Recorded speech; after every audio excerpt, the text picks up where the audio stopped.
Book Day at March 28th every year, and I was in 2 schools today, and I saw lots of picture books. So happy Children's Picture Book Day. Please join me in the flag salute. I pledge allegiance to the flag of the United States of America and to the republic for which it stands, one nation, under God, indivisible, with liberty and justice for all.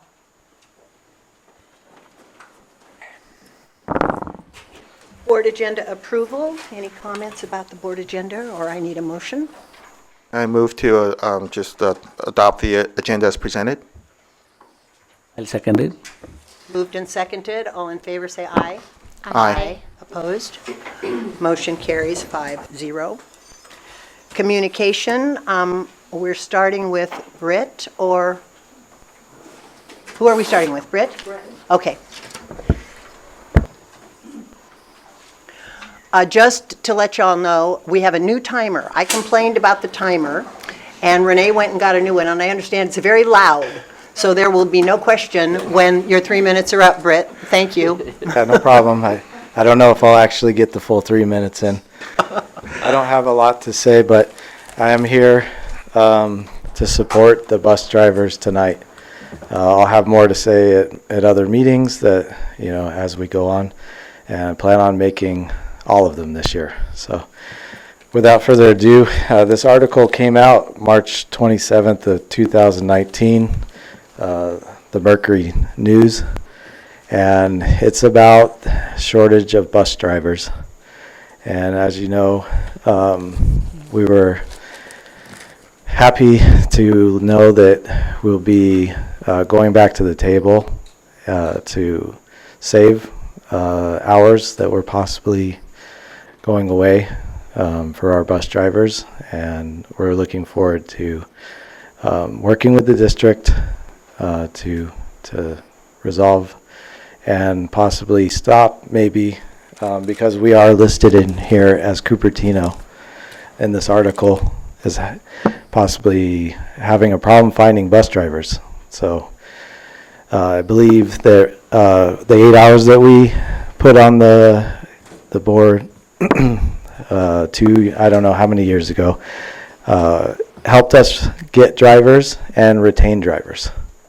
So it's something that if we go away from what we were trying to do there, could potentially cause a problem in the future. And that's all I wanted to say for tonight. Thank you, Britt, and welcome to all the bus drivers who are with us tonight. Next we have Kate.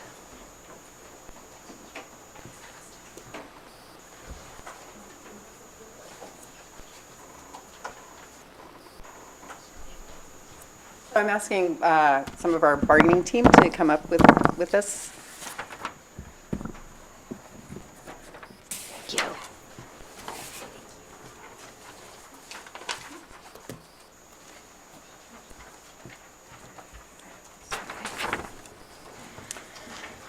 So my name is Kate Lee. I'm a 3rd grade teacher at Regnard Elementary, and I'm the lead for our CEA bargaining team. I'd like to introduce our 2 other members who are here tonight. New Iyer is a science teacher at Lawson Middle School, and Joyce Fisher is a special education teacher at Hyde Middle School. Our other 2 members are wearing their parent hats tonight, taking care of their kids, so they're not with us tonight. We are here to present our initial interests to Sunshine, our new contract that's opening for 2019-2022. Good evening, Dr. Baker, Executive Cabinet, and our board. I'd like to welcome all our new members of our board. We're looking forward to working with you in support and leadership of our district, all our parents and students, all our teachers and other members, as well as all the staff at CUSD. I'm hoping that you get a chance to learn about the interest-based bargaining that we do with CEA and CUSD, hopefully have a chance to go to a training on it. It is, the interest-based bargaining provides a foundation of shared interests through which both teams develop agreements using a collaborative process. Our team looks forward to continuing our work together with the district's negotiation team. Our bargaining team surveyed all of our members in February and March and asking what articles were a priority to open. and we collected comments along with that over issues and concerns. We held 4 open meetings at different school sites throughout the district and did an online survey which had over a 30% response rate. Our articles that we chose are based on the results from these surveys and meetings. And we'd like to read through what our initial interests are. CA has an ongoing interest to ensure all CUSD students receive the time and resources they deserve from their teachers. Therefore, teachers need access to the time and resources required to provide all CUSD students with an equitable path to success. CEA has an additional ongoing interest to improve student achievement through staff consistency, experience, and quality. Therefore, we need salary schedules and compensation that address teachers' credentials, experience, and the cost of living in the Bay Area. In order to support all our students, CEA has a sincere interest to collaborate with CUSD on these articles. Article 2, Association Rights. We'd like to improve the collaborative leadership at sites that address staff concerns, as well as develop and improve a school vision that supports all students and staff. Recognize and utilize CEA members' professional experience to best meet the differentiated needs of our students. In Article 3, Compensation, we'd like to provide a salary increase so CEA members can afford to work where they live and be invested in our students' community. Prioritize state and local district revenues to ensure cost of living salary increases. And the rest of my team is going to share the rest. CEA has a sincere interest. Oh, I'm Anu Iyer, middle school science teacher. Thank you for having us today. CEA has a sincere interest in Article 4, Health and Welfare Benefits.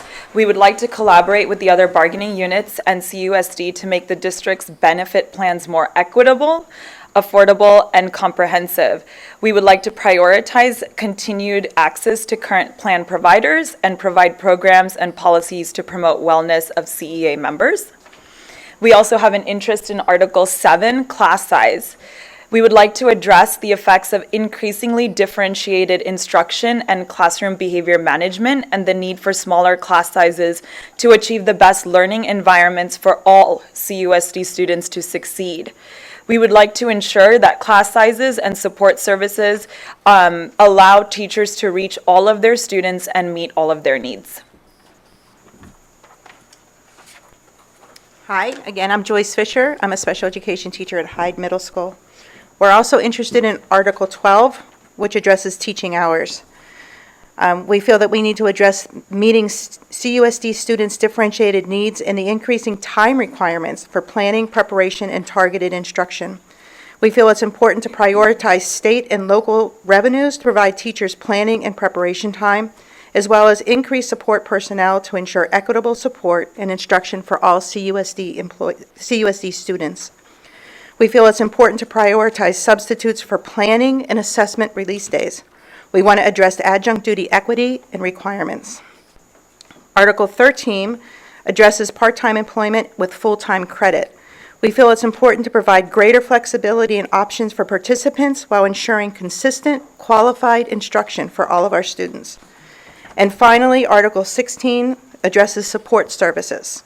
We feel it's important to update the language to include all CEA support services and non-instructional personnel. We want to prioritize substitute coverage for leaves as well as planning and assessment release days. Thank you. Thank you. Thank you very much. So this one is coming up under which number? That's regular public comment. Do we want to have These her are speak? both public comment. Let me just ask, Britt, are you also going to come under public comment? Britt, or you covered it? Okay. So that would be public comment. Okay, The next, yeah. so this is next. Okay, so next we have public comment, and again, 3 minutes, and there'll be a timer. And we have one person to speak, Maria Fernandez.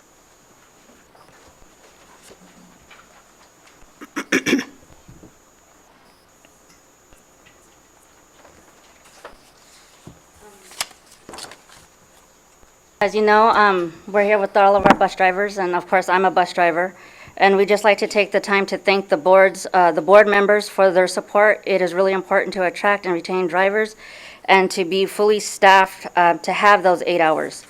As you know, Brett showed you this article, And as I was reading it, it reminded me a lot of Cupertino before we got the 8 hours. There were some things on here that it may not have mentioned. I can't remember it off the top of my head. But I could tell you that when we did not have 8 hours, we did not have enough drivers. And we were literally, I felt like we were in the, almost like working in the trenches. And there were sometimes we had children as young as 4 years old on those buses for 2 hours because we just did not have enough drivers. Since we got the 8-hour guarantee, I believe at last count, we counted that we were able to attract 10 drivers. So now that the 8 hours may be taken, we have almost the same amount of drivers that are saying that they will leave because they just can't afford to not live without 8 hours. So we have some drivers that come as far as Santa Cruz. We have some come all the way from the east side. And so we would hope that the board members would take that into consideration. Thank you. Thank you, Maria.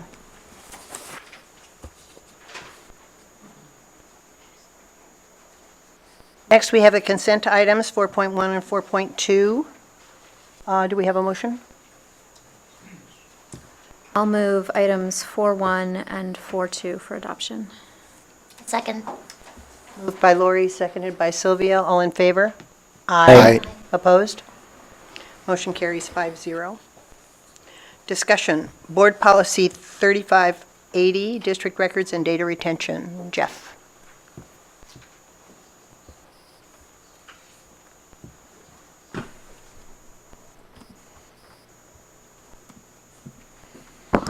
Good evening. Tonight, what you are taking a look at is the first read of our Board Policy 3580. Last year, we presented to the Board Policy 9020, which was related to more like public record information tied to board members. This one is more focused on the actual records of the district. And so there's two documents that are within this board item tonight. I'd like to switch to the classification of records because I think it's easier to understand this policy through the classification of records. Though the classification of records would be considered like a administrative regulation or how we would conduct the practice of the board policy, I think it actually helps us understand it a little bit more, especially with the changes. And so there's three types of records that we look at as a school district. There's Class 1, Class 2, and Class 3. The Class 3 records, which are the disposable records, they're disposable when they're no longer needed relative to that school year or to that piece of time. The optional records, it always falls back on the same thing as policy or as a Class 3 record of when the usefulness expires, but there's more constraints around the timing of it. So more times than not, those optional records might be something we have for 3 years. And then after that 3-year time period, those students have moved on, parents have moved on, or even employees may have moved on. They're no longer needed. Then you have your permanent records category, so your annual reports, official actions, and personnel records. Those are ones we always have to find a way to store, and we do that right now both with physical copies and digital copies of those types of documents. The biggest change in this policy from what the board would have approved in past years is in the section, these two paragraphs in red here. This is the most significant change in the policy. And it really relates to breaches or breaches of information, data breaches. Obviously, we've seen what's happened on the news with really significant data breaches from companies. And so there's a really strict timeline we have to follow if we were to have a data breach from beginning to end, how we notify people or notify those impacted by it. This is actually covered under Keenan, which is our risk assessment as a district. So just to know where it falls, we evaluate it, we look into it, and there's, like I said, a very clean process that we follow currently with it. The process that we follow now wasn't necessarily outlined in Board Policy 3580 because of some of the changes that have taken place in recent years, which is why you guys are reading it tonight as a revision for this policy. And so with that, I don't have any additional information for it. I'm happy to take any questions and bring it back at the next board meeting for approval or for further clarification if needed. Thank you, Jeff. Any questions for Jeff on this board policy? Lori? So in the red line, it starts out in the kind of the first sentence talking about, in the case of a breach regarding PPI that's unencrypted. I guess the obvious question might be, is there anything we can do to encrypt all PPI, or is that not a standard of practice that, I guess I don't know the answer to what the standard of practice is and why we would why there would be a necessity to keep unencrypted PPI. I think it's more of what past practice has been here, where there's been a lot of paper where you're turning it into a front office, or you're turning it in to your classroom teacher, you're handing in that paper a student assignment, versus now we want things to be done online. It's actually more secure to have things done in a digital format and only requiring like the last four of the Social Security, which has been a practice that we really have changed to. Blackboard. That's through Blackboard, but it's actually through Synergy as our student information system. okay. So our student information system and then our business service system, which is Escape, those would be really the two largest systems that have the type of PII information that's being PII, referred yes, to. yes. And with that being said, the information now is really a student ID number that's in there. You have a home address, but it's not so much with some of the items that are noted in here, because we don't need the Social Security number on most of the documents. It is submitted during a registration piece. Outside of that, we don't have a need for it. We don't really want it at that point, because we don't want our liability to be raised by collecting it. Jerry, you had a question? Yes, I have two on the red section and then a couple more on the classification, but I'll ask the ones in the red line section. Following up what Lori said, so that first sentence, the predicate containing unencrypted PII, so does that mean the rest of this red line policy doesn't apply if there is a breach of encrypted information? Let's say it's encrypted in the database and they downloaded the database file. This will not apply. Is that the case? Sorry, I'm not sure I'm understanding. Oh, I'm your sorry. question. So let me, sorry. So, if we read the first sentence, right, if district discovers or notify breach of security records containing unencrypted personal information has occurred, right? So, and then all these other things happen. I'm asking, what if we were notified that there was a breach of encrypted personal information? For instance, electronic files that have been encrypted, but yet the file has been somehow downloaded. Does this section apply then? It would read to me that it doesn't. I just want to confirm. I would agree with you on that. I would actually need to go back and ask legal on that. Okay. Just in related, I would agree with you that I don't think it applies, but could bring that back to the next board Right, meeting. right. with it. So if someone, Can I just get a clarification? Sure. So the top part of this policy does address more broadly a breach, right? right. So this is though saying, the bottom part is only saying, in the event of, Oh, no, I think my question is on the qualifying word and unencrypted, right? So what if the file was encrypted? Because you can imagine someone downloading an encrypted file and then taking all the time in the world to try the different keys to crack it. So I was just wondering why the word unencrypted is in there as opposed to just personal information without that qualifier, unencrypted. That's really my question. Are we exempting ourselves from notifying the public if it's in fact encrypted? Does that make sense? Does my question make sense? it does, I'm just saying that I assumed that the paragraphs above are addressing all breaches, whereas now they're also highlighting, and by the way, if it's unencrypted, which basically means it's off of our online system in some way, it's going to be paper form or something else, then specifically here's what you do. And I could be wrong, but that's how I was reading the top set of paragraphs.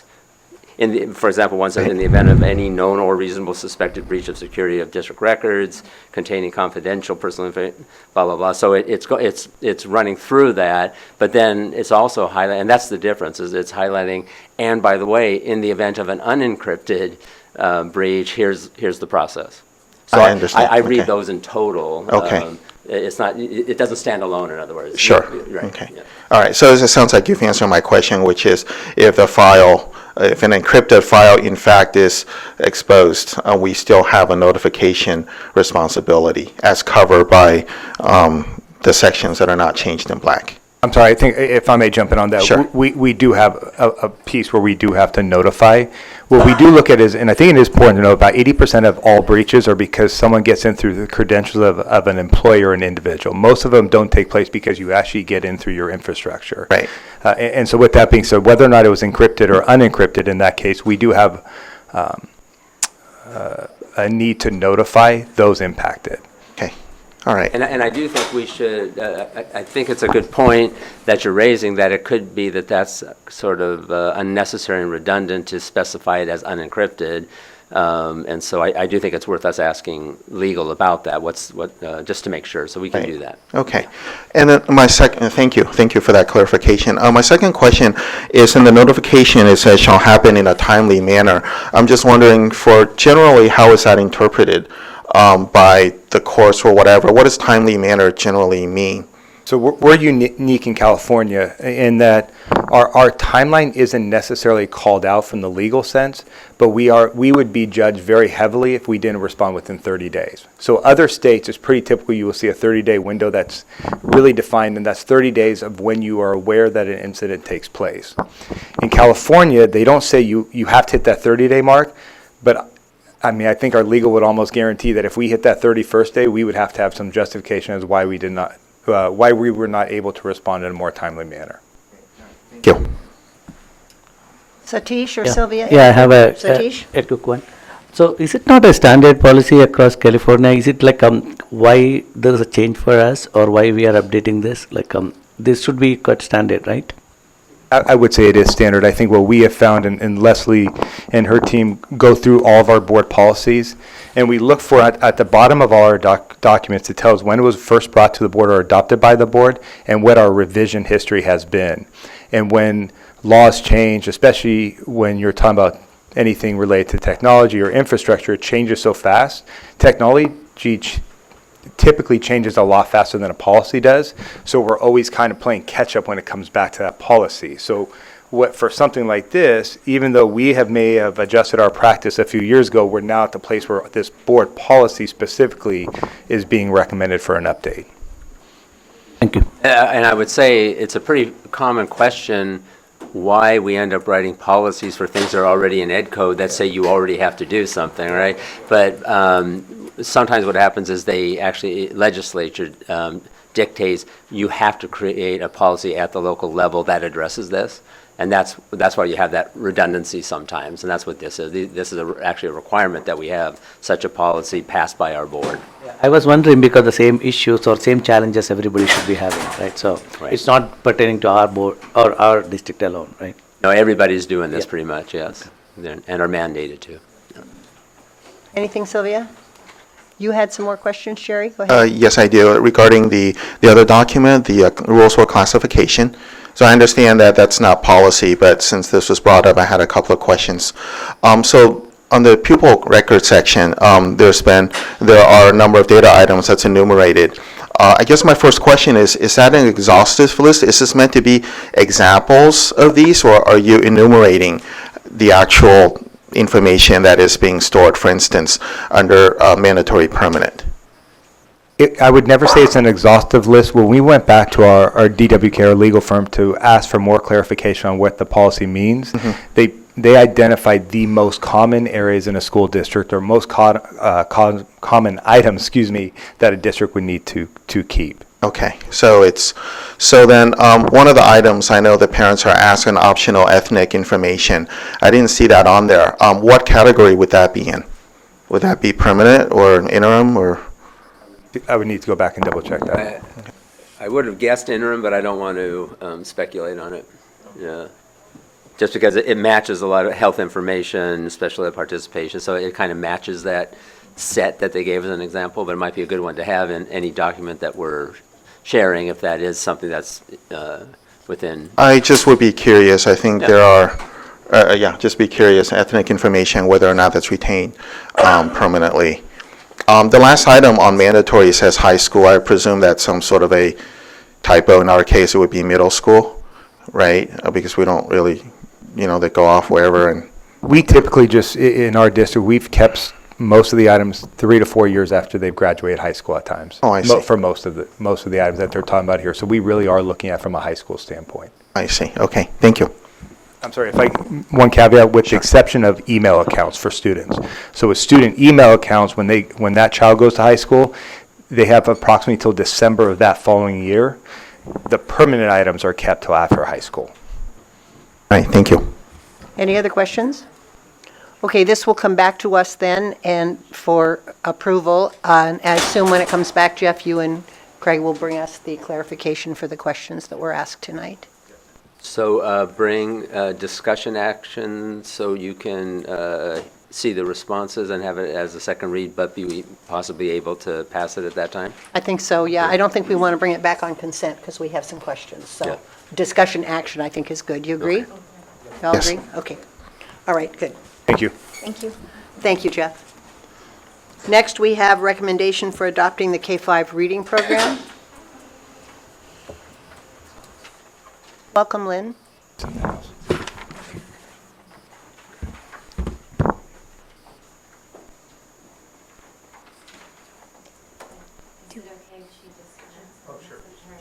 have the shorter deck to share with you. Shorter deck. Actually, it's like 2 slides. I can just, I think that's fine. Yeah, it's okay. Yeah. Okay. Good evening. Tonight, we are going to provide an update on the work of our K-5 reading pilot, share their recommendation for curriculum adoption, and then also look at next steps.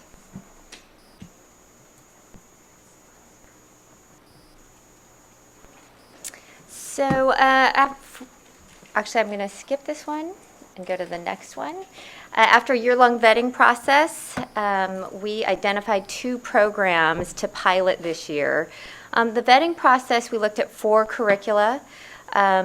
We used the county toolkit, so it really provided us an in-depth way of looking at all 4 curricula from lots of different angles, from universal access, standards alignment, program components. We looked at the beginning, middle, end of series. We looked at every grade level. So we did a pretty in-depth dive. Following that, these 2 curricula were the highest rated. So we had 30 teachers pilot this year from across the district. They taught 2 units from each program. They taught a fiction and informational unit from each. Following implementation, both the teachers and the students provided feedback about the program. As we looked at both, we were trying to make sure that there were components of balanced literacy. We currently have writing workshop and interactive writing in place in our school sites. So our goal was to update the other components. So read aloud, shared reading, reading workshop, and word study in order to make sure that we're truly providing balanced literacy instruction for all of our students. Reading workshop is the heart of balanced literacy. The other components, the one I want to mention is word study, which is a standalone time in the explicit instruction of phonics.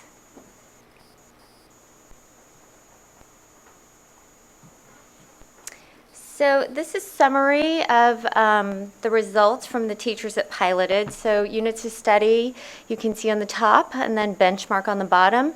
Standards alignment, we are doing just that, making sure that the program and instruction aligns with standards and allows students to do what the Common Core asks for, which is to apply what they learn in everyday learning. Program organization, is it easy to navigate? Assessment, formative and summative assessment components, are they there? Can we determine if kids are making progress towards mastery of standard? Units of study for teaching reading again and benchmark, so program components, instructional planning and teacher support. Is there a consistent routine? Does it support teachers in planning, day-to-day instruction, and long-term instruction? Universal access is looking at if this supports the learning of all students. So, for example, a question might ask, can our English learners access this content? Can our special ed students access this content? This is taking all of that information and putting them into one. So this is the overall score for the 2 programs. And this slide I liked. We surveyed the students who participated in the pilot. And so we asked them, did you like reading workshop in the 2 different programs? And green was, I liked it a lot. I liked learning in it a lot.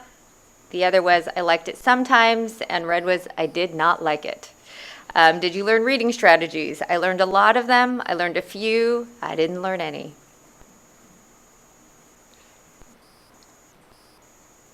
So rationale for adoption of units of study for teaching reading is outlined there. Teacher and student feedback rated the program highly across all areas. In all areas, they were rated higher than benchmark. Teachers reported evidence and growth in students' reading based on assessment. In benchmark, they reported growth, but not as much. Students and teachers reported high levels of engagement in application of strategy instruction, again, higher than they rated it in benchmark. Emphasis on balanced literacy instruction, personalized learning based on student needs, and use of authentic text at each student's reading level. There was less personalization in benchmark, the teachers reported, and the leveled text tended to be created by the publisher themselves, so it didn't have the same type of text to offer to students for their choosing.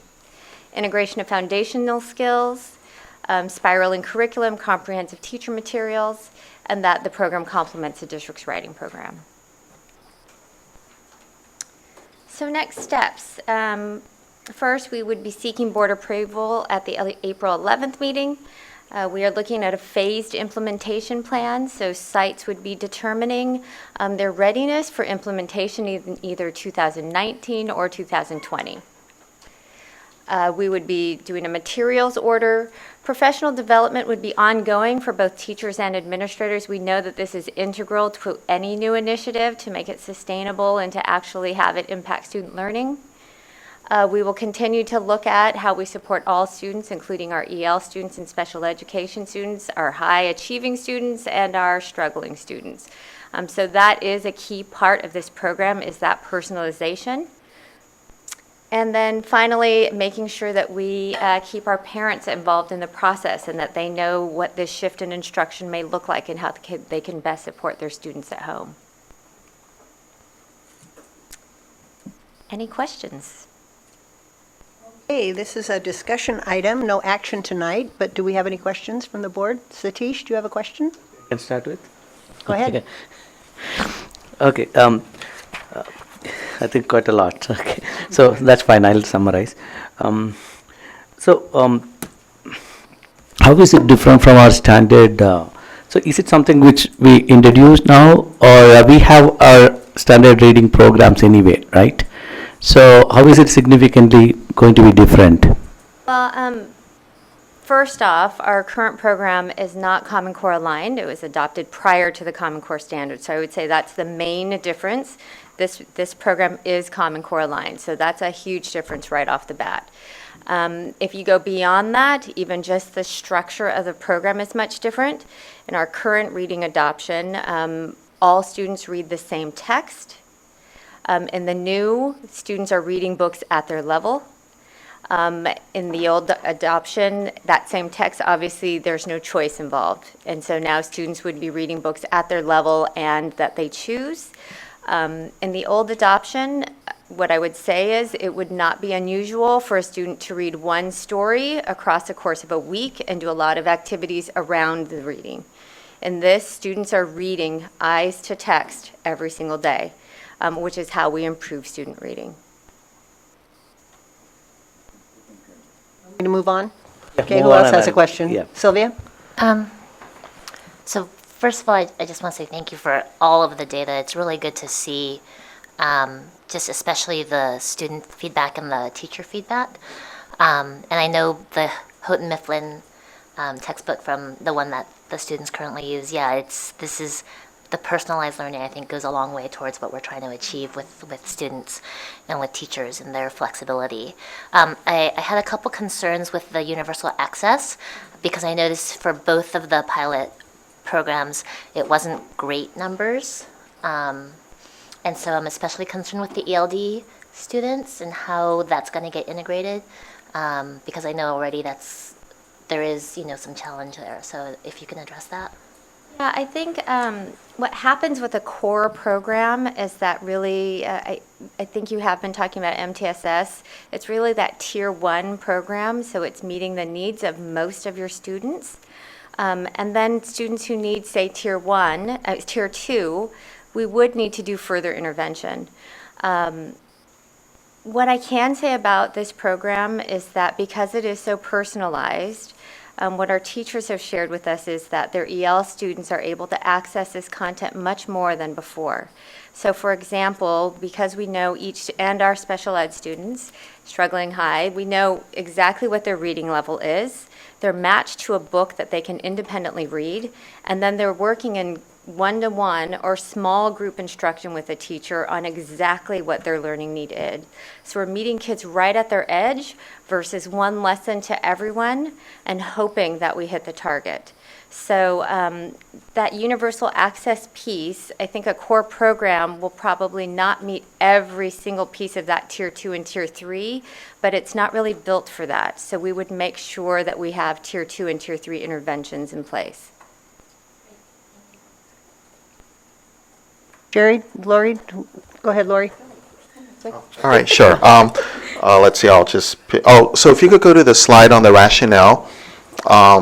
You talked about, I think there was one in there about the authentic text, and you were talking about, I didn't quite understand the explanation about, I think it sounded like you were saying benchmark advanced, the publishers used more of their own text. I was wondering if you could say a bit more about that. It sounded intriguing, but I didn't quite understand what you're getting at there. So in Benchmark, there's a consumable, and so which means that there's a consumable with reading passages in it that kids all read from. In addition, there are some leveled books that are created by the publisher. In reading, in units of study for teaching reading, we would buy a robust leveled library that's authentic text. So books that your kids would pick up in Barnes & Noble, like maybe that's a dated reference, pick out from Amazon or on their Kindle or their iPad. But, you know, they're authentic books that kids love to read and that they're popular with teachers as well for read aloud. So they're books that you would be familiar with and that you would love to pick up on your own. So when you say authentic text, this is actually content that's been licensed from, as opposed to things that look like authentic text. This is literally passages they've licensed from various publishers. Yes. I see. Yes. Okay. So the library has been curated by Columbia University, by Teachers College, and it is from 400 to 700 titles, depending on the grade level, of books that kids tend to love. I can see how that would make a big difference. Thank you. Lori? So I'm going to start with, I just want to acknowledge all of our teachers that participated in the cadre who were listed in the executive summary. I think the work going on right now to do a truly authentic pilot that really gives us good data to inform our decisions is so important. So thank you so much for all the work there. I'm looking, or I guess when I was going through all of this, what hit for me was the universal access piece that Sylvia mentioned, but also the assessment piece. And I know, through conversations that the Tier 1 and Tier 2 tying in with our MTSS and with, our ELs and our special education program is still a work in progress, and we're still going to be working on identifying what supplemental materials we might need to acquire to roll those programs out. But in the meantime, the core assessments that are part of this, is that the same when we're talking about some of the screenings that we're talking about introducing with MTSS, or are those two separate? So, for example, a record of reading behaviors or a running record really could be considered both, because what you're doing is finding a child's level. It's what you then do with that information that varies. So it could mean that it could be a Tier 2 intervention with a different type of program, but for many kids it just means that in Tier 1 it would drive what's happening in their everyday reading instruction. And then, thank you. And when I came to the session to view the materials, I think the thing that I honed in on right away was the phonics. I'm happy to share that I had a student for whom reading came very easy, and I had one for whom reading came very hard. That time in my life, my choice was to essentially go and get myself certified as a tutor for dyslexia. And I know from all of that work that how integral the phonemic awareness and building that into that very early learning, especially with our kindergartners and our first graders, is. And so can you talk a little bit more about the phonics support in moving forward with Reader's Workshop? Yes, so there are phonics units that align with both the reading and writing programs. So what's really nice about it is that across a child's day, those three components of learning will be tied together. So in the phonics units, it's about a 15 to 20 minute time that's solely focused on word study. There is a mini lesson, much like there is in reading and writing. It's a little shorter. And then there's what they call rug time. And so at that rug time, kids could be working independently or in pairs or in fours on that given lesson, but the teacher is then going to each of them or to the small groups and working on what they need personally. And then there's a quick share on the back end. The thing about this program is that it really is looking at phonics as a way. So I'm trying to think how to say this. Traditionally, I think when we've taught phonics, traditionally we think of it as a standalone, and that we're just teaching the relationship between letters and sounds. This approach and the way that most researchers suggest now is that really phonics is the way that kids access reading and writing. And so it should not just be letter of the week. It should be, because if you did letter of the week, by the time they got the M, they might have needed M months before, right? So this is really teaching point of access of when kids need it. And so it's what you're teaching them so that they can read and write aligned across their day, if that makes sense. So those phonics lessons really align with what they're doing in their reading unit and in their writing unit. And with the word work that they're doing. Yes. Yeah. That phonics is that word work piece. Okay, great. So so the other piece that I wanted to ask you to clarify a little bit more on was that in the pilot, we had students who were on like response to intervention programs, or there were students included in the pilot who were beyond our typical gen ed Yes, kids. so we did have a pilot teacher in a special day class. And then our other pilot teachers definitely had students that had IEPs in their room. And EL students in their room, because they really were just a typical classroom in our district. Yeah. Sylvia? So I had two more questions. One is in terms of the units of study, if it's similar to Writer's Workshop, I know that the teachers were asked to add an additional unit in the last few years for the writing, and so I'm wondering what the kind of flexibility is, or what the proposal is in terms of the number of units they're going to have to be doing when you roll this out, and how much that may shift over time. The units of study comes with 4 reading units, and they align with writing, and so our pilot teachers really, that was a selling point for them. And so we would be looking at those 4 reading units and hopefully aligned with writing as much as they could. Yeah. The 4 units really does leave space to also do, say, that favorite novel that they like to do with their kids and study that novel, or another thematic unit that perhaps they normally have done. So that flexibility is there. So the 4 units is over the course of one school year, and then it would move up. So it's not like we're doing all 4 that are available, not that we're choosing 4 out of X number. We're doing 4 that come with the kit. Okay. They do occasionally create new units, and teachers sometimes ask for them. But we would consider the 4 units as our base. Anything else, Sylvia? I have one more. Go ahead, and we'll just come around. So the last question I had is about the libraries. So I know each teacher right now has their own kind of personal library that they've accumulated over the years. In terms of the cost of us bringing in a new library for each, is it each classroom or each grade? Or Classroom. And then how often would that have to be refreshed, depending on how, these change with? So when you look at the cost of this compared to other adoptions, with the cost of the library involved, it is comparable, if not less. And so the actual units themselves are not that expensive compared to buying other programs. So for example, if I'm comparing it to Benchmark has consumables, so you have an ongoing cost every year for those consumables per child. In this program, you do not. The other thing I would say is, with leveled books, you can pretty much never have too many. But the leveled books, what it does is it really gives us teachers and the students a good place to start. And then what our pilot teachers have done is they've slowly started leveling their own books over time to add to.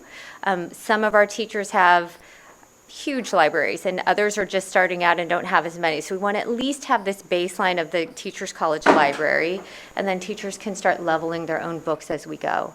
Over time, we could decide to add extra shelves to support the work, but I think for a starting point, this is what we're looking at. Okay, great, thank you. Satish? Couple of questions. One is the success or the measurement here, right? So it's all based on feedback, or is there any other formal assessment happened? For the parents? No, Yeah, from the okay. students and teachers. Oh, it's yeah. the here, yes. So All of it's the a time. purely feedback. Is there the success of this pilot practically? How it has been decided based on only the feedback, or was there any formal assessment on that? So I guess a couple things. First, it went through a very rigorous vetting process, right? So these have both been vetted pretty rigorously. And the results from the vetting process match what the piloting teachers and the students said. So it's been pretty consistent across. The questions that we use came directly from the toolkit that comes from the county. So we closely followed their recommended process and ways to look at curriculum. So we do have that feedback through an electronic form from both teachers and students after using the program.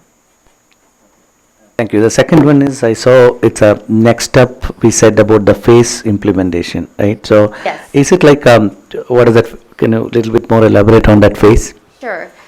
So our elementary schools, the principals and their staffs will be talking about whether or not they feel like starting reading workshop, implementing this program in the fall makes the most sense for them, or if it makes the most sense for them to spend next year really looking at balanced literacy, thinking about leveling their libraries, continuing their focus on writing, and then roll into reading the following year. So by the 2021 year, we would have all of our schools implementing this curriculum. So the site to site it varies in the current year? So with 20 elementary schools, what we have typically done is phased it in so that we could fully support those sites when they're initially implementing. We provide ongoing PD, and so we have been able to do that with sites deciding to roll into a pathway in either year 1 or year 2. Thank you. Jerry, anything else? Yeah, just a quick clarification. So for units of study, so reading content primarily delivered via print as opposed to electronically, or is it That's both? a great question. So some of our teachers do use iPads to supplement the libraries. So they have used Epic to create text sets for kids. We also have Overdrive. So some teachers are using other resources outside of the library itself. So it sounds like the core is print, and then Yes. teachers then are free to supplement that, whether via print or electronic. Yes. Okay, thank you. Lori? So our It nagged me too, by the way. Oh, I named Craig as well. Sorry about that. I'd like to say something about cost, and I don't think that should be the only reason why we make a selection but I do think that Benchmark has the potential to be pretty costly. I know our middle school reading program is already costly because we buy throwaway books every year for our middle school kids, and if we were to adopt benchmarks, it would be the same thing for our elementaries. So that concerns me a little bit about the benchmark. So I'm pretty much a cheerleader for this program that they're recommending. And I also would like to just make a request about professional development. I believe teachers should be in classrooms and not out doing PD. So I would like us to explore other ways to compensate teachers for professional development. Summers, after school I know is not ideal, Saturdays, but we already pay subs. So if we could pay a stipend to teachers instead of paying subs and have teachers in classrooms with their kids, I would be a happy camper. So I think that concludes my comments. If nobody else has any, thank you again, Lynn. So, yeah, thanks, Lynn, that was fantastic. So we would bring this back for action on the 11th. Yes. Clarification on this, so next meeting, we will bring it, like to choose between, or, no, what is that next meeting?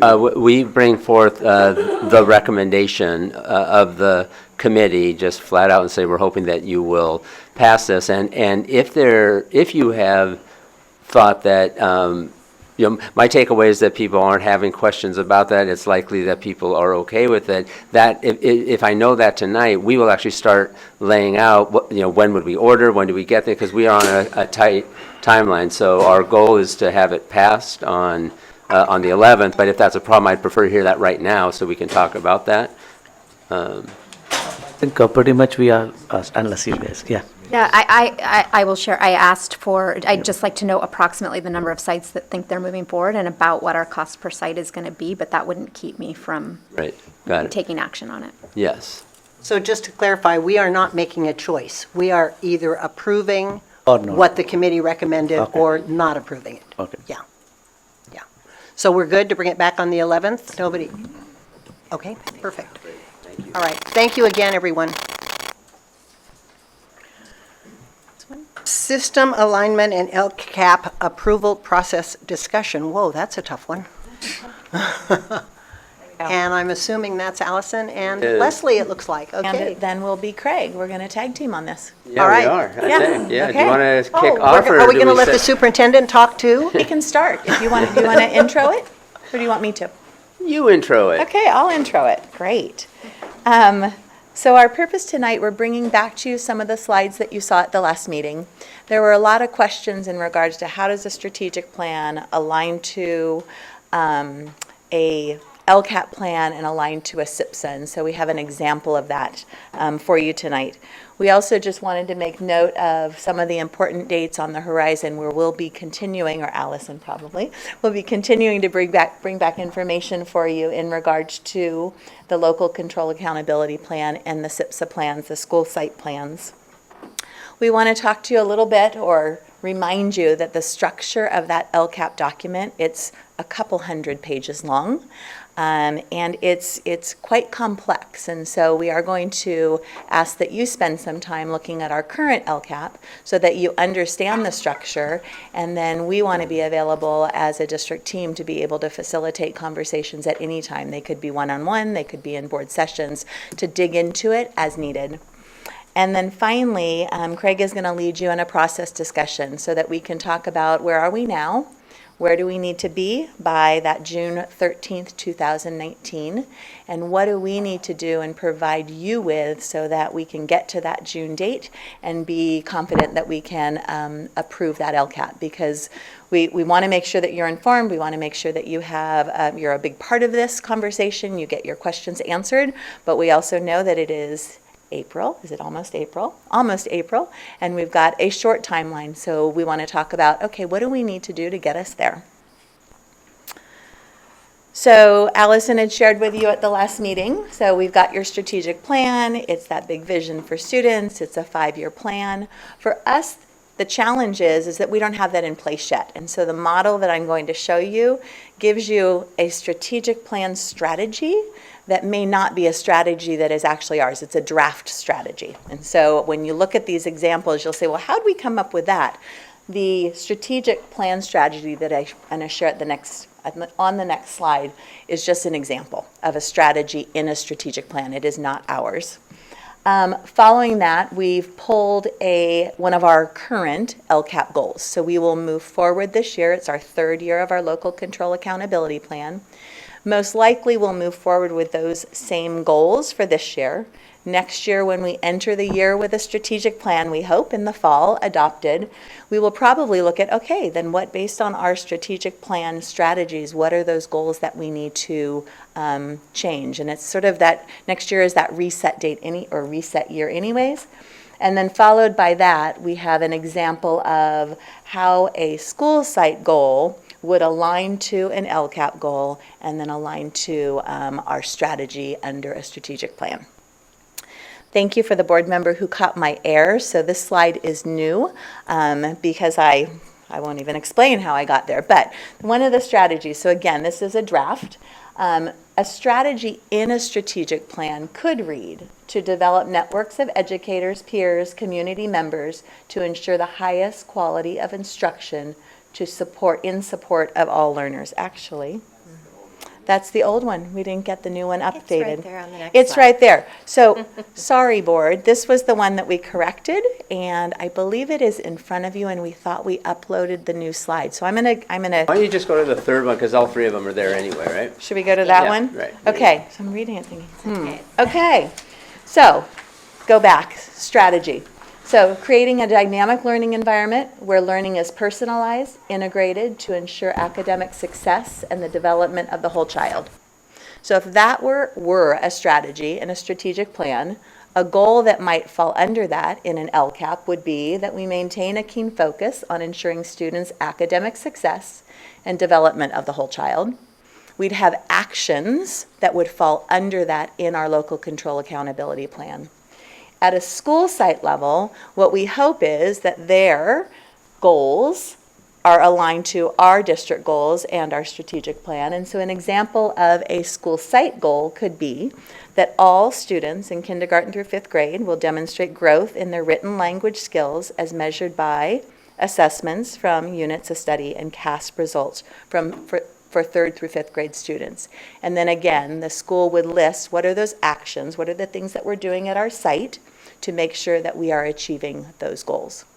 So that's the alignment process. So as we move into next year and we have our overarching strategy in our strategic plan, we will begin then to develop what does that mean in regards to our goals and priorities and our actions that follow.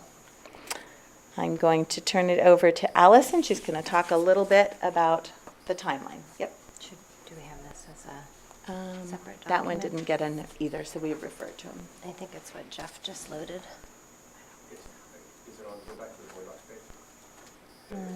Oh, go back here. This? Oh, sorry. That's okay.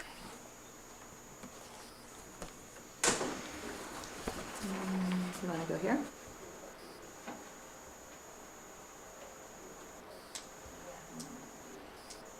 Hold on.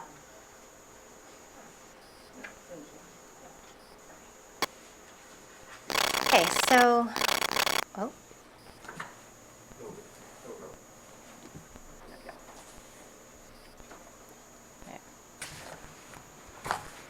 I have a paper copy of this in your pile. And there's a lot on here.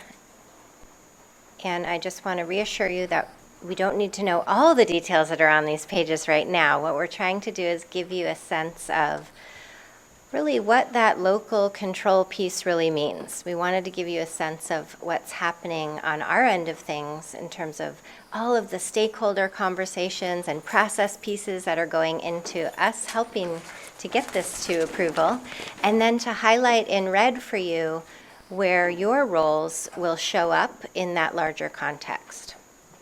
So at our last meeting, we talked about how these three processes align and work together, and we're trying to clarify that even further today and have that conversation about process. And then our next step will be to be coming back to you in April to share those big ideas that we are hearing from all of our stakeholder feedback. So all along the way, we're having conversations with our community members and PAC and DLAC, our teachers through the site visits and the inquiry teams, working through things at the principals' meetings, having check-ins at EC and with our county team, matching where our next steps are with the budget, and all of these pieces are working together along the way. So in April, we'll highlight what are those pieces from stakeholder feedback that will influence our next step, the third year of the 3-year plan. And also, at the next meeting on May 2nd, we'll be able to highlight what are those anticipated key shifts in response to our reflections this year. And following that, we'll be going into sharing the drafts with you. So we want to try to chunk it so you'll know what's different about the plan. Some pieces kind of carry forward from that 3-year plan, and some pieces we make adjustments to, thinking about that continuous improvement cycle that we discussed last time. So we want to highlight what those changes will be, get your feedback on how that sounds and anything else that you think we should be considering as we're going into drafting stage. And then we'll work through the draft with you, working to that final approval date in June.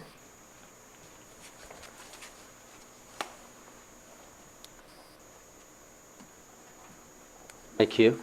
It's your cue. All right. Now we're gonna So turn it over. our goal tonight is not to get into the detail of all of that they're sharing. They just wanted to review that with us. The real goal for me tonight is making sure that we have a plan of action that you will be able to read 25 SIPSAs, a 230-page LCAP, get it all done, that you feel you have the information you need, that you can confidently do that, et cetera, because it's a lot to do in this short period of time. You know, other districts have 6, 7 schools. It's a different animal. They still have 5 board members that are sharing that duty, but here it's just a lot more work, frankly, when you have that many schools. So with that in mind, I just wanted to get your sense of any concerns you might have about being able to get this done. I did mention to several of you that a strategy I had thought about is if maybe you, if everybody really focus on, again, what's the format of the LCAP, what's that like, and so that when you get the new one, you'll understand that well and be ready to dive, because you all have to dive into that. Everybody has to do that one. But you could each go deeply into the 5 SIPSAs as well of the schools that you are assigned to, but also know that you minimally have to make sure that those are aligned with all 25, so you'll want to do a review, but you wouldn't have to really overly concentrate on all 25, which I think would actually be hard to do a good job of, frankly, in the short period of time that we have. So that's one strategy I might recommend, if that would make sense to do, because then you could immediately, start looking at, well, let's look at their current SIPSA, take a look at the, to see that alignment we were talking about, between that and the LCAP, if you're getting familiar with it right now. That way, as we start bringing you the actual documents, I think you'll be more ready to more quickly get through them and understand them, and not feel, what's the word, just kind of drowning in the utter, the sheer amount, right? The volume of stuff that is going to come your way. And of course, there is a lot of, our job is to make sure that there are enough similar components across all the SIPSAs that tie together, because they do ultimately all tie back to a strategic plan eventually, certainly back to an LCAP. So it's not like they will be all over the map, and that is my team's job to do, is to make sure that happens. So I don't think you actually have to worry about that part, but you do have to worry about your own understanding, and that you feel comfortable and confident with the whole process, with understanding what's a SIPSA, what's the LCAP, why are they important, and understand the depth of connection between those. So that's my diatribe for the evening, but hoping you'll talk about that and just let us know what would you need in order to feel ready to consume these and be ready to vote, essentially, by June.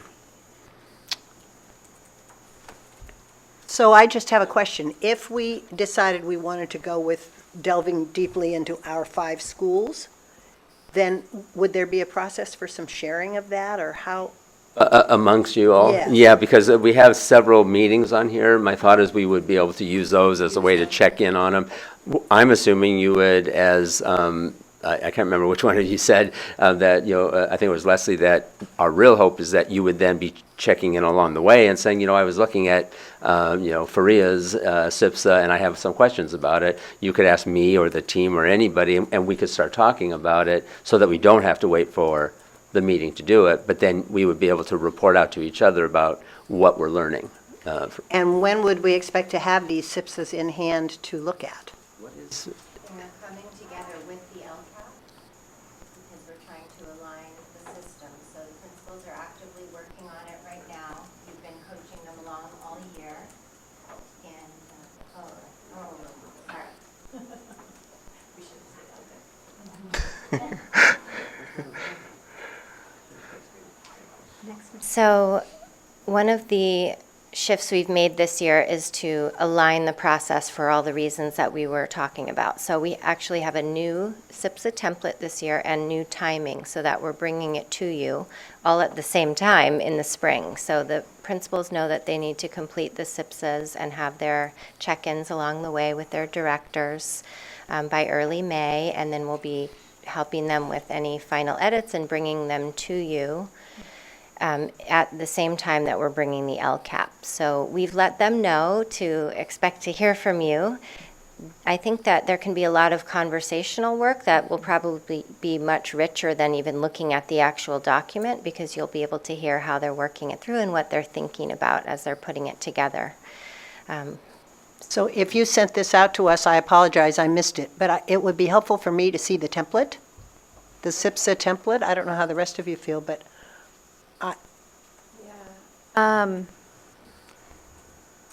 So can you clarify, so in years past, I guess I have a couple of questions. In years past, when we've had the SIPSAs, we've had the goals that the sites are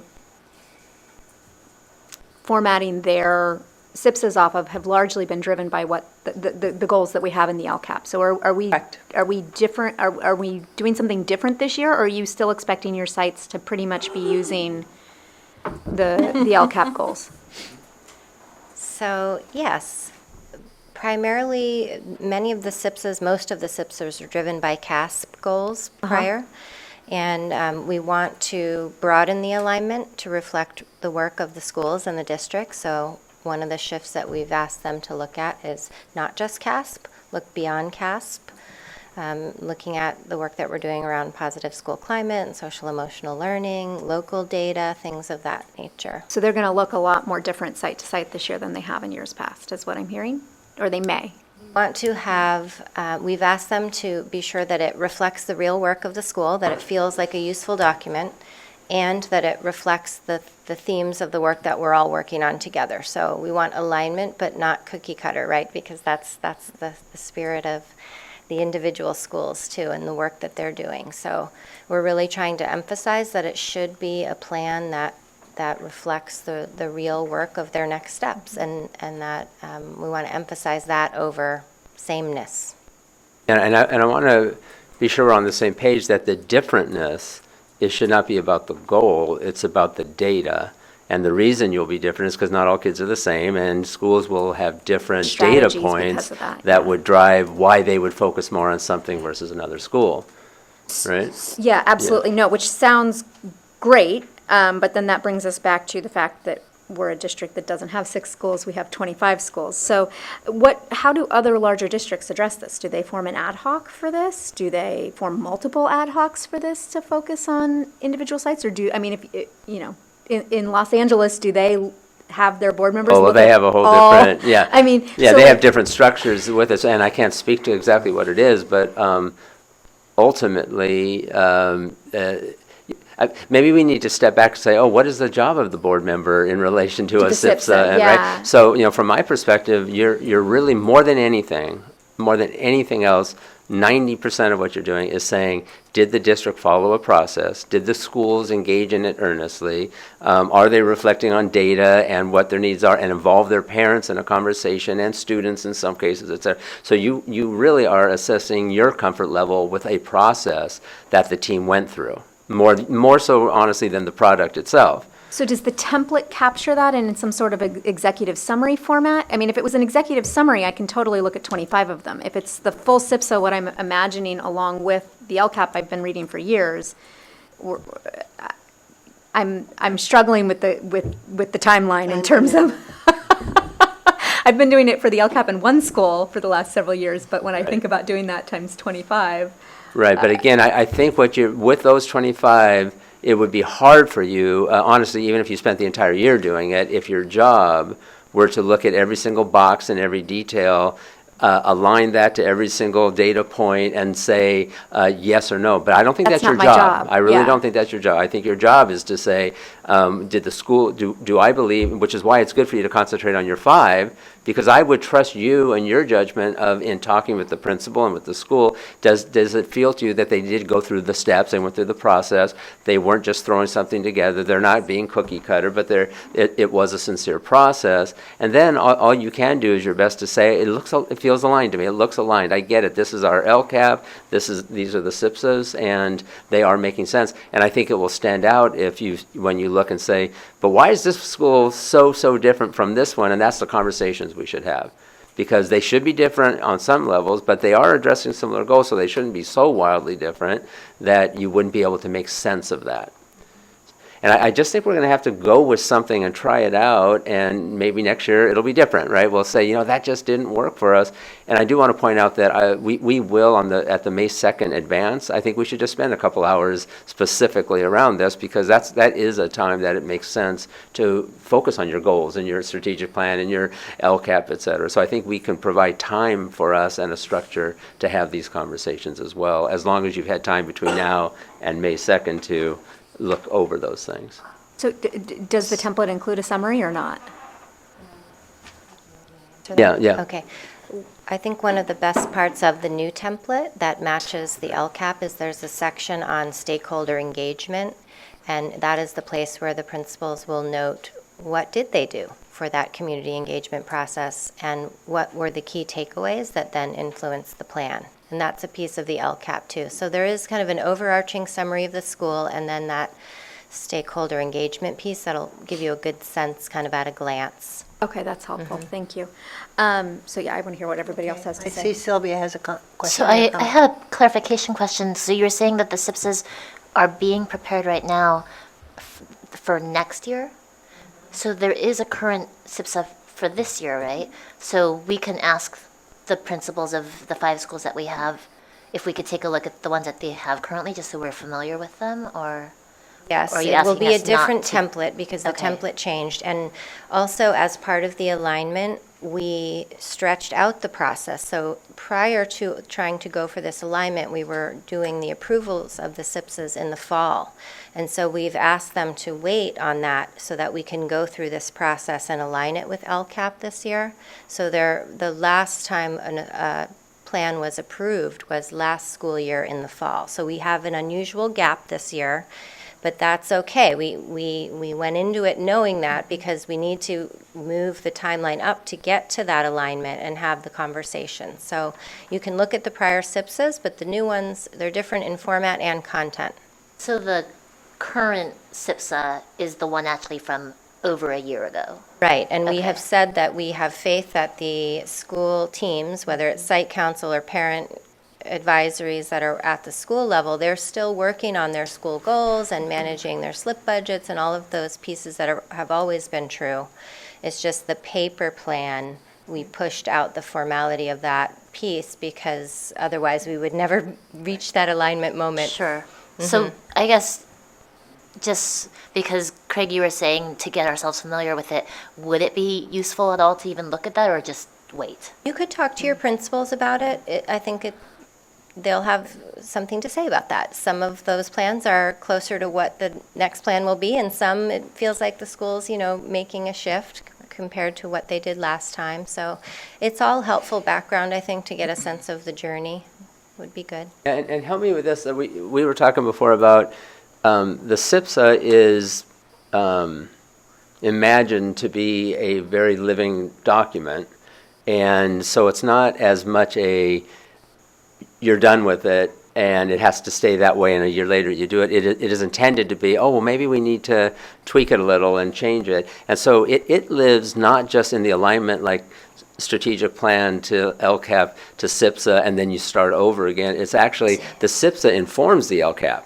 So in between that, where you are with your SIPSA is informing what the LCAP will be that next year. And then after the LCAP's there, you're adjusting it again to keep it aligned. So it's a much more of a living document, I would say, or intended to be. Yes, absolutely. Really, all three of the documents are that way. There's a moment where we approve it, but then it's always dynamic. Any other questions? But I've already had a turn. Okay. Sure, I guess I'm commenting. I'll do my question first. So earlier, I guess according to this, it looks like the draft LCAP will be ready on the week of April 22nd. And then earlier you said you expect the SIPSA drafts to be available early May. So thinking is we'll get the draft LCAP first, and then a week or two later, or no? I think we're on track for that same schedule. I think, I don't have my paper in front of me here, but I think that that might be an internal deadline that you're looking at. Does it say it's a board meeting? It's a county check-in, so that's an right. internal So deadline, right? I Yeah, see. it's our internal deadline where we bring it to the county. We have to, after it gets board approved, it gets reviewed by the county. So we want to do a proactive check-in to see if there's anything that we're missing. So we would be bringing it to you. The May 9th in meeting May, then? right, Okay. And so that's the same meeting, then we'll get the SIPSA drafts?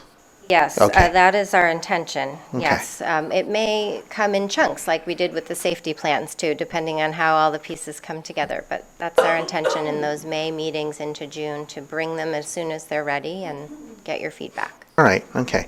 And then I guess my thoughts on Craig's suggestion, I actually like that. I've in the past, I've signed off on SIPSAs for, school site council, and it's not fun reading. It's sort of dry because it's very fact-based. It's not much, there's no plot, there's no, oh, sorry. So I can imagine myself reading 5 of them. I can't imagine myself doing 25. I probably will look through all 25 just to get some sense of calibration across schools. And I like the idea of knowing I'm responsible, quote unquote, for only 5 of them, and the other 20 I will read, but I don't really, knowing someone else will cover that. So actually, I like that suggestion a lot, so I'll just maybe +1 on that idea. All right, thanks. Satish, did you have a question? One question, this SIPSA, we approve each of the SIPSA, or it's already been, by then we get it, it's an approved one? It's approved by the school site council or parent group that is there, and then it comes to you for approval. So each school also, SIPSA also we should approve it? It's not just LCAP? Is it so?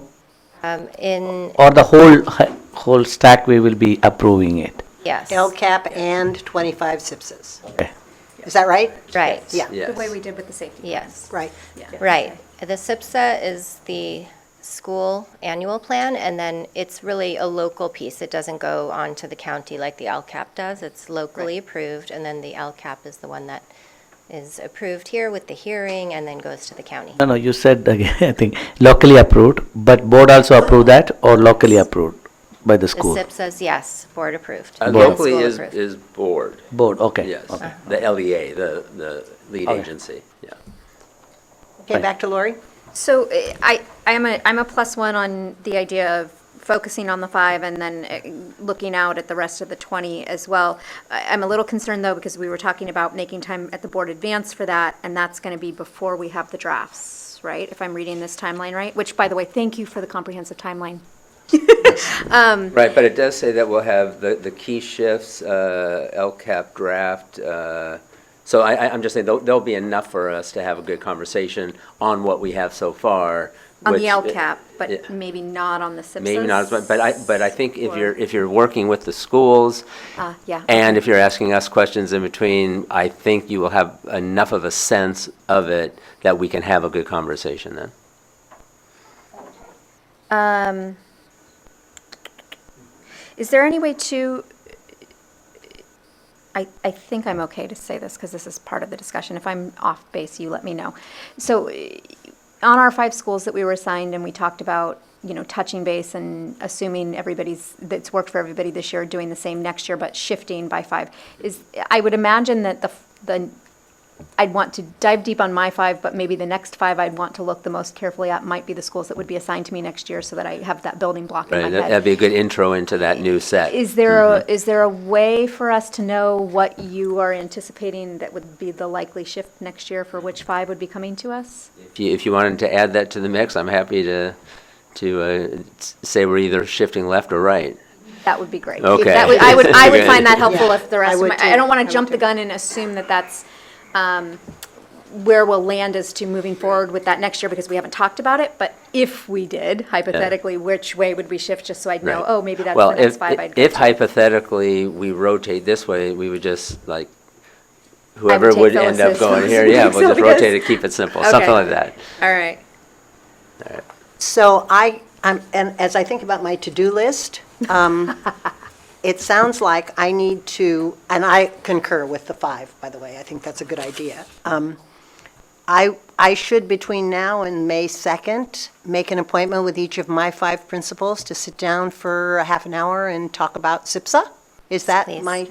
is that on my to-do list? Yes, please. Okay, and then become familiar with whatever documents to send us about the LCAP.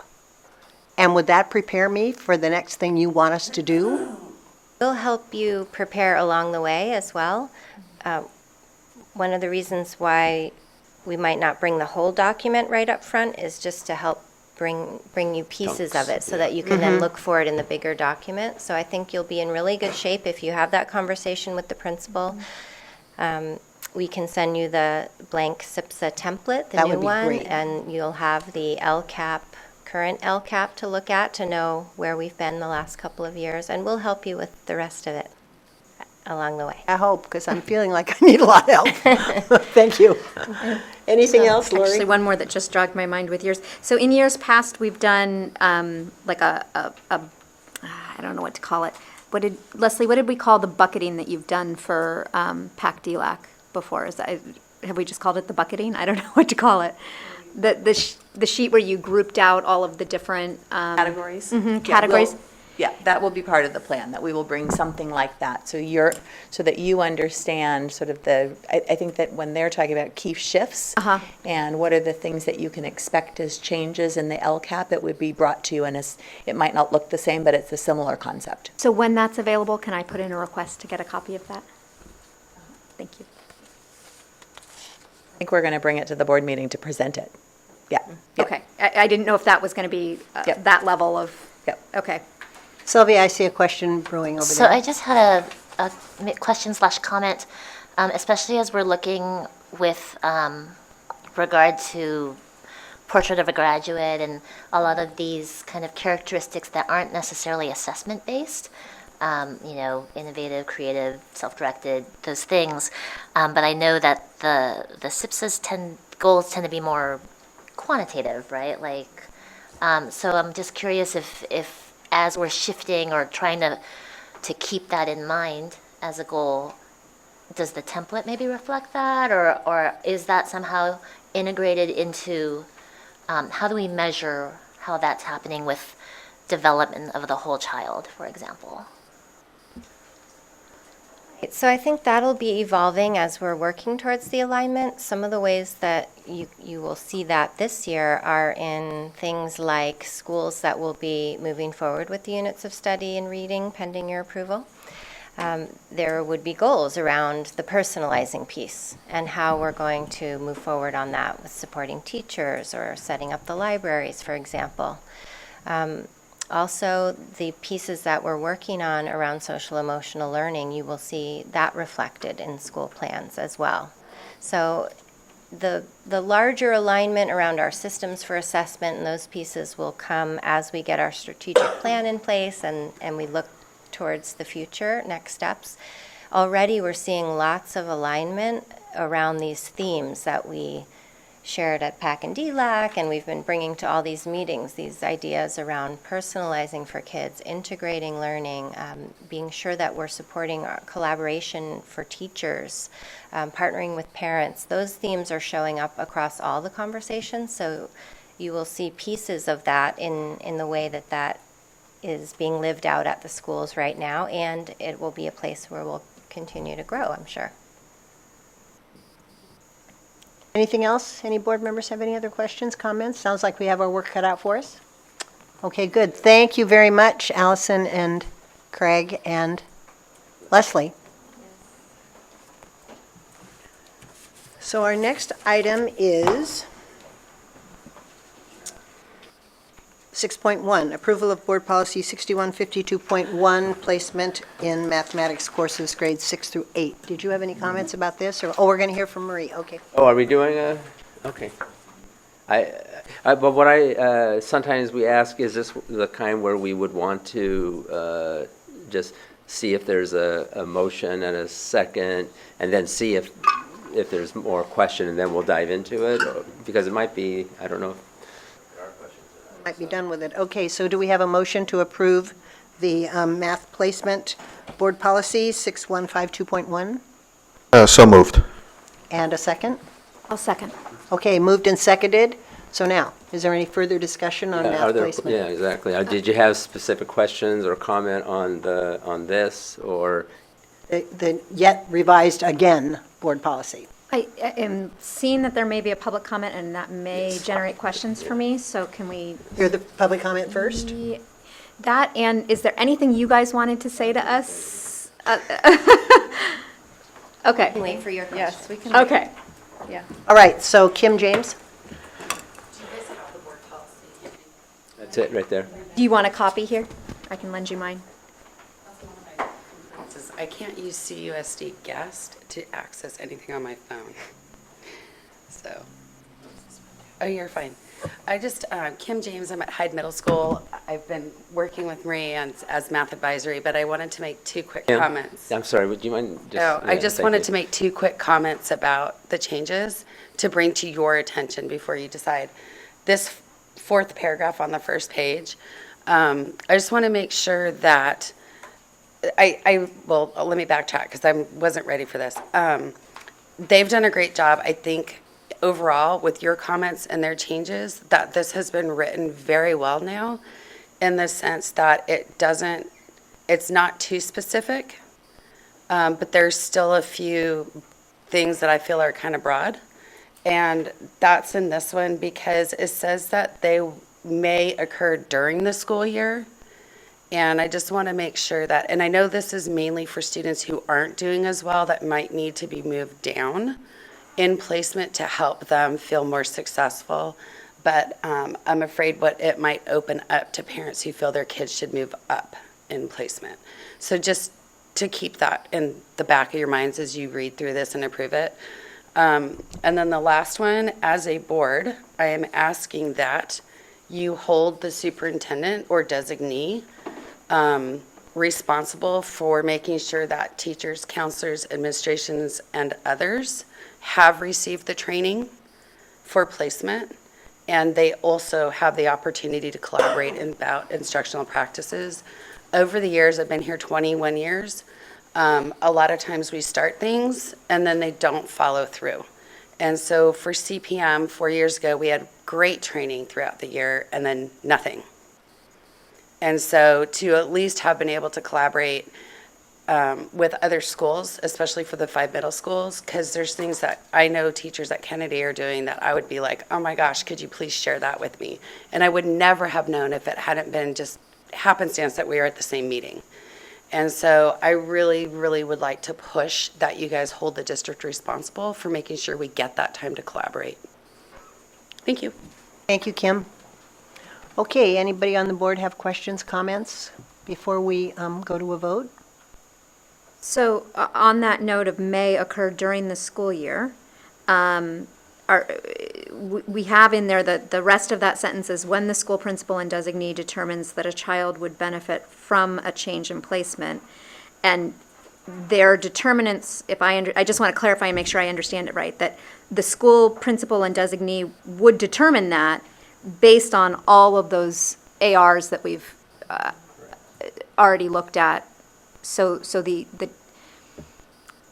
it would be a pretty extraordinary circumstance that would happen mid-year, but if it did, all of those ARs would fall into alignment with the staff, the principal and the designee, to determine that was truly the best.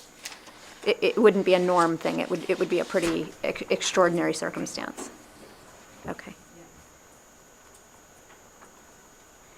Anything else, Lori?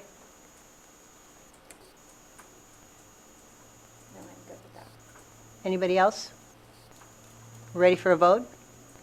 All in favor? Aye. Aye. Opposed? Motion carries 5-0.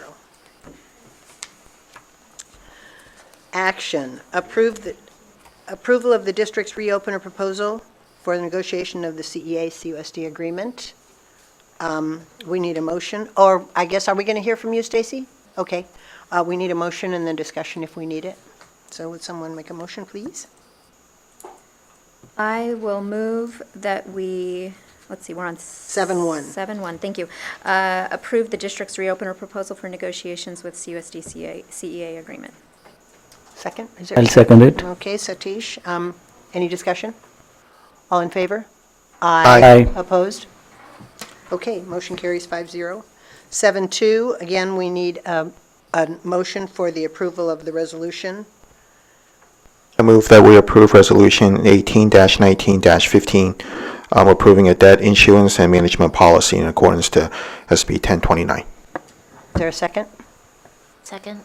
Okay, Sylvia seconds. Discussion? All in favor? Aye. Opposed? Okay, good. Carries 5-0. Board and superintendent activity and committee reports. We'll start with Lori. It's a busy couple of weeks. So I did want to share out that Phyllis and I, in our assigned committee role to budget advisory and the kind of subcommittee of that, did meet with the parcel consultant, TBWB, and with the polling consultant, EMC, and we're able to work with staff and the consultants to provide input on wording on moving forward with the work to figure out, whether or not the parcel is the right step for us to take next. I am kind of deliberately being vague there because to maintain the integrity of that process, we just want to make sure that our I guess, polling is as clean as possible. So,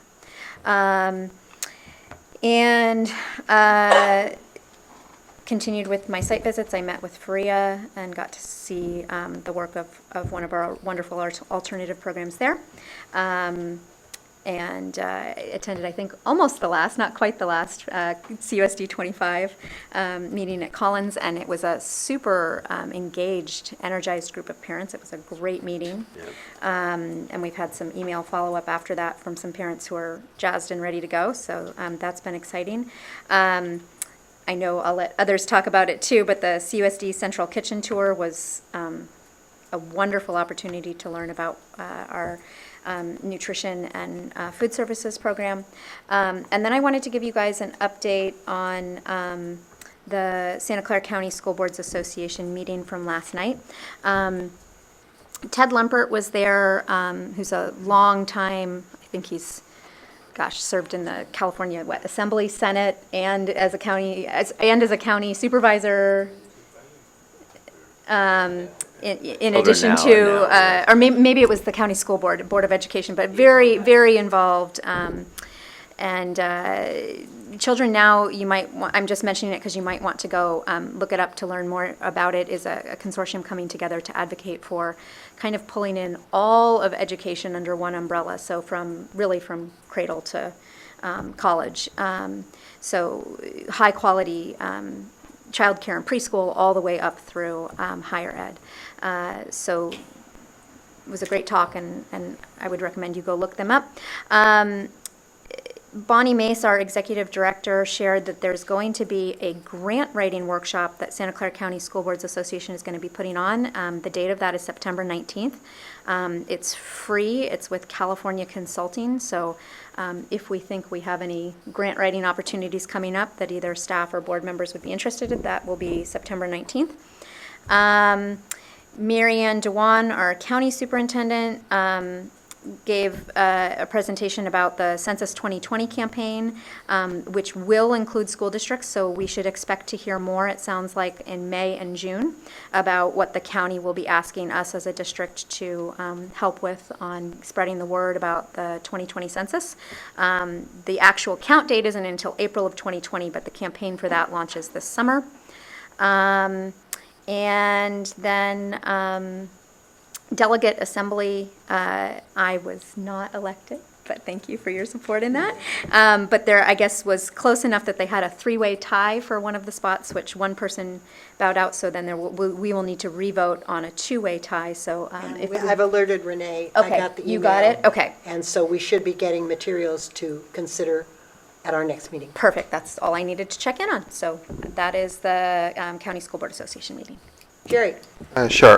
Couple of items. So this Saturday, the Asian American Parent Association is having its spring luncheon. Dr. Craig Baker is the keynote speaker. I think some of us are going, so it's just a sort of reminder. And last week, I think Craig, Leslie, and I attended a joint meeting with the staff from the city of Cupertino. It's a city school meeting, so there were folks from CUSD, FUHSD, De Anza College, and the city of Cupertino, both staff and electeds. Basically, I think it seems like an information sharing session. I think that probably the big thing, there were some paving updates here and there, but the city looks like it's looking to go out for a stormwater drain measure. It's an extra tax of some sort, and I think in the past the district had been exempt, but I think in this time they're not exempting us. They're not exempting the school district. So there's discussion as that. I think there's some interest around the use of, the current use of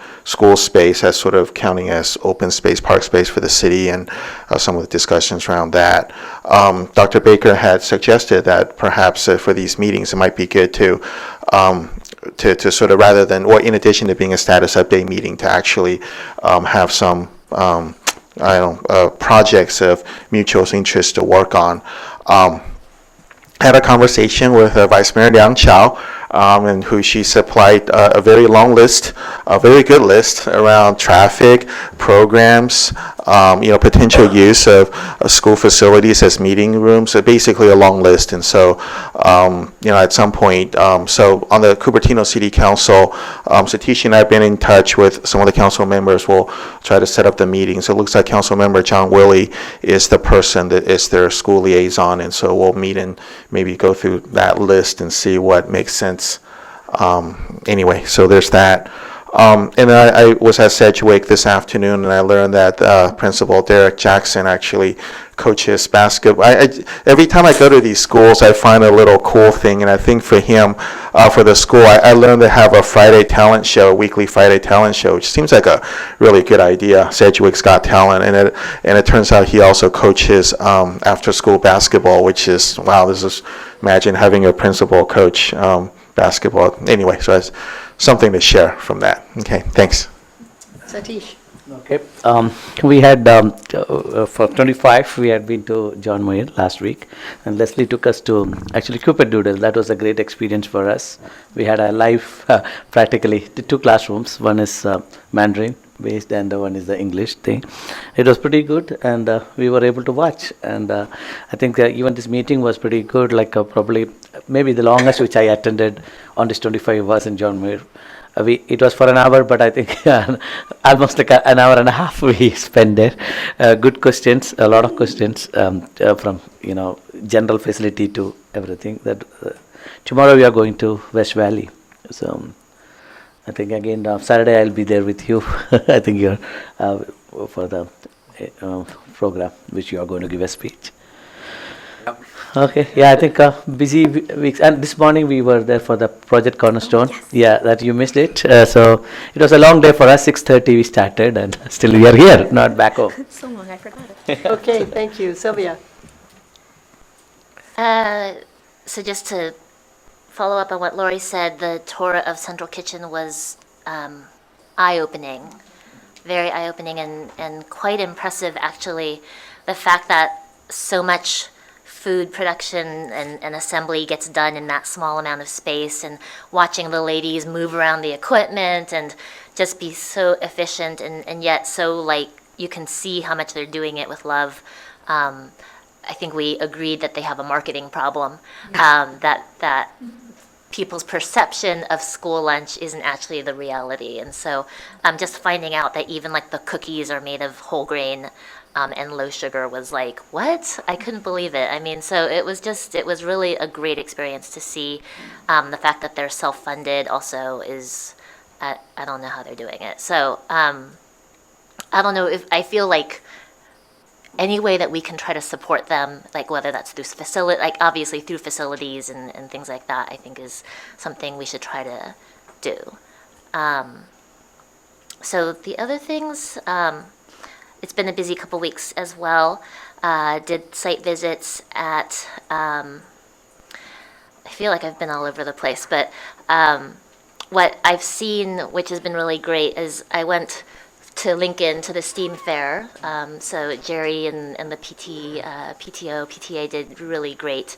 I went straight from the science fair to a musical of The Little Mermaid in the same night, and it was just so great to see the variety of things that are happening. Then the next morning there was a swing dance competition at one of the middle schools, and then watching parents say goodbye to their kids as they left for Yosemite. So it's just, there's so many things going on in our district at all the same time, and it's just really impressive just to see the breadth of what's happening. I was able to observe the pilot of Soul Shop, one of the social emotional learning curriculums that's being piloted at Dilworth, and that was really great to watch how several classes went through the program and how they interacted and how actually the teachers have incorporated it through their whole school. So I thought that was a good example of a way that it could be used.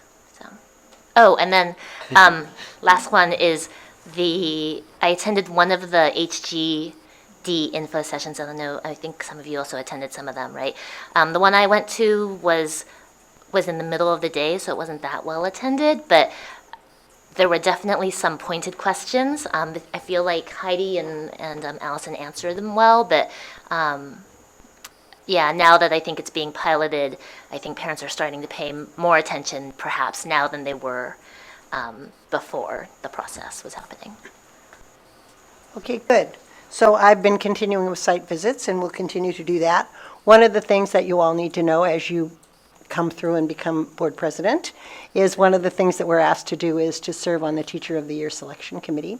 So I did that last week, and that person will be announced soon. Right now it's not being announced, but it's a good process, by the way, that we go through. And we have a May budget workshop coming up. It's the free one that's put on by Capital Advisors. I don't know how many of you are planning to go. I'm planning to go to that. I also attended the Human Growth and Development, and the one I attended was not well attended. It was probably maybe 10 people. So I'm not sure whether that means that people think we're doing a great job and they don't care, or they're trusting, or I don't know what it means. But anyway, there were not When I very many attended people. was a full house. Really? Packed. All right. Right. So It was like 9:30 in the morning. Yeah, packed, full house. the one I went to was 2:30 in the afternoon. So anyway, good. Well, I'm glad to hear people are turning out for some of them anyway. So that's all I have. Craig, what do you have?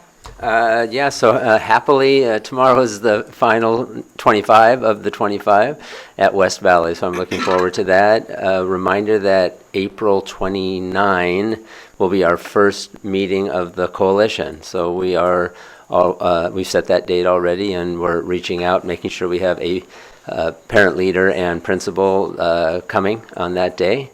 And so we're very excited about that.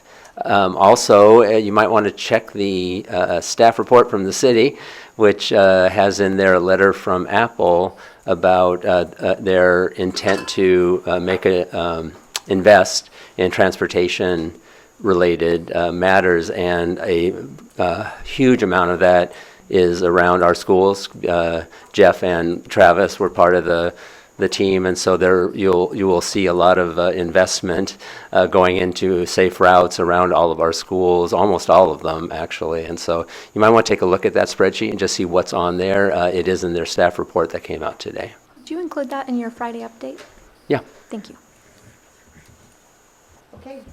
So with that, let's move on to agenda setting. Is there anything anybody wants to suggest for a future agenda? So, based on the kitchen tour, one of the things that was a really interesting conversation to hear about was ways in which our food service and nutrition department has explored if there's more opportunities for using compostable materials, and it reminded me again that I'm looking forward to seeing some sort of presentation where we can have a discussion about ways in which our district can be as green as possible. So I think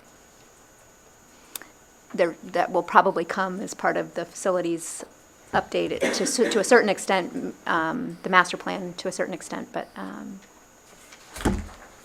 Okay. Okay, anything else? All right, with that, we are calling for public comments on closed session items before we move to closed session. Are there any? Nope. Okay, then we are adjourned to closed session.